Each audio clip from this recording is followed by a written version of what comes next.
All right, let me give you yet another peek into what I do. '06 Chevy Avalanche. This guy calls me a while back and said, "Hey, I bought some injectors. I want you to come up and put them in my truck." All right. I go up there and put them in the truck, and it's still doing the same thing it was doing before. He's got a nice scanner, so we run it down to cylinder 3 and cylinder 7 and go through all the checks, and everything seems to be good. Drop a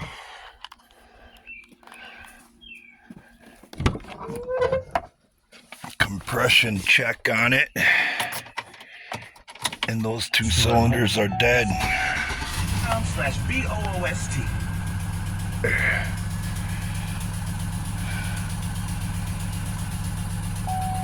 My question is, well, I don't know if you can really call it a question. Maybe it's more of an observation.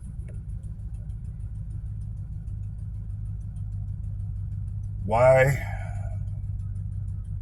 Well, it might have another code in it. I should clear them, but why is the money light on if everything's working right? Should have no way to determine that it's missing because of low compression on cylinder 3 and 7, unless there's something I'm missing about the way the system on this truck works. It shouldn't know that the compression is lost on them cylinders, unless you can pick it up through the O2 sensor somehow. But it still wouldn't register as a miss on the computer. So I'm wondering, are we dealing with more than one issue here?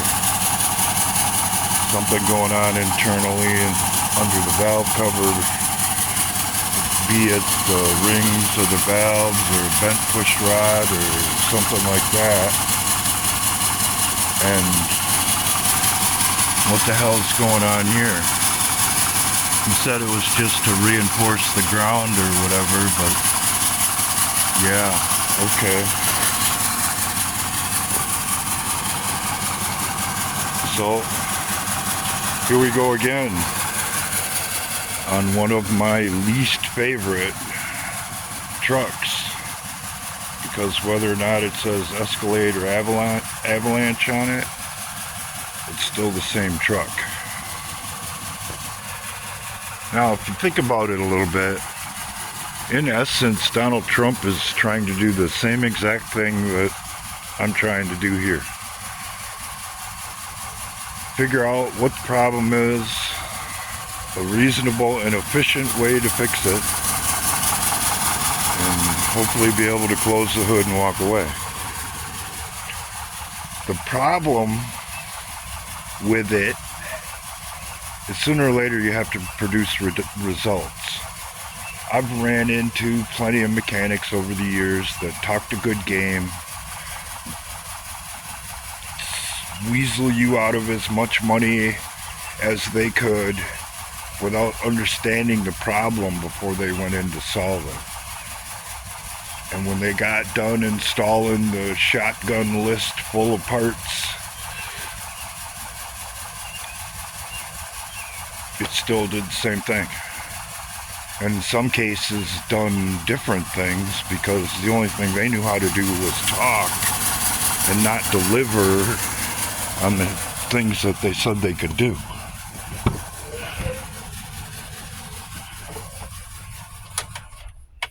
You see my Donald Trump comparison yet? The best you could do at any time is base your diagnosis on anything, including politics, on what you've found and seen along the way. I've seen the whole Russia thing develop during the Obama administration, and it's since been confirmed that that's when it all went down. So why would they expose themselves if Donald Trump, like a lot of people say, is one of them? Obvious answer is they wouldn't. Now fast forward past 2 impeachments, COVID, and everything else we've watched unfold since, we come to today, where key members inside of the Trump administration came out and are apparently trying to sell the story to the public that Jeffrey Epstein didn't kill himself and he didn't have a list of people that he did business with. Doesn't look good for us,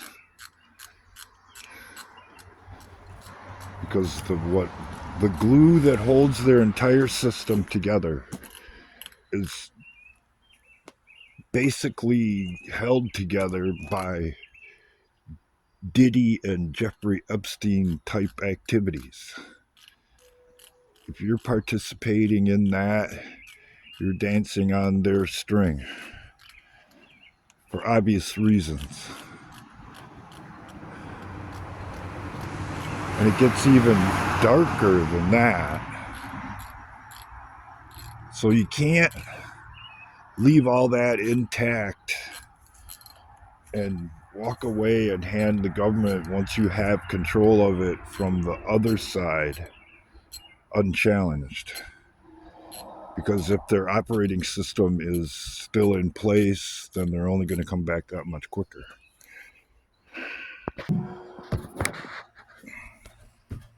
But as far as the repair goes, he's doing the right thing, or right things, because there's certain things that have to happen in order to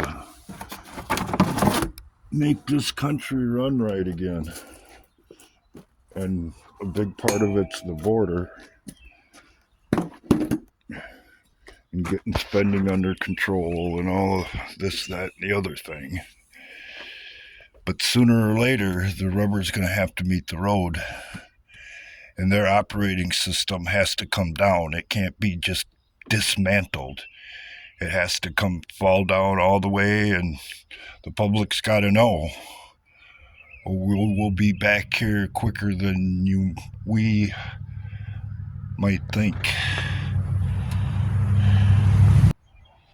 Anyhow, as far as the diagnosis process on this truck, I'm going to have to undo all that, take them coils all loose out of there, get the valve cover off, and see whether or not the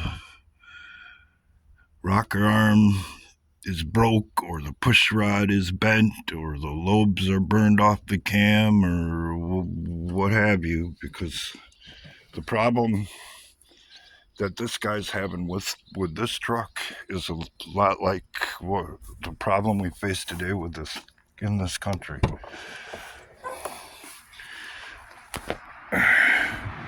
This is what's known as a 1-year truck, or there's maybe 2 years that you can swap parts in between on, but they changed the way that the computer talks to the rest of the truck mid-run, and you can't find like a whole used engine that's any good to stick in this truck to alleviate your problem,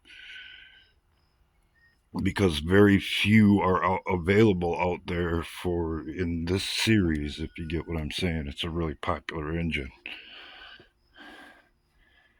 and you either fix what you got or you move on to something else. And that's where we're at. And like him, hate him, trust him, or whatever, Donald Trump's the guy under the hood doing the repairs. And we're not running it. As a matter of fact, most of us wouldn't even dare to volunteer to attempt it. So we're along for the ride.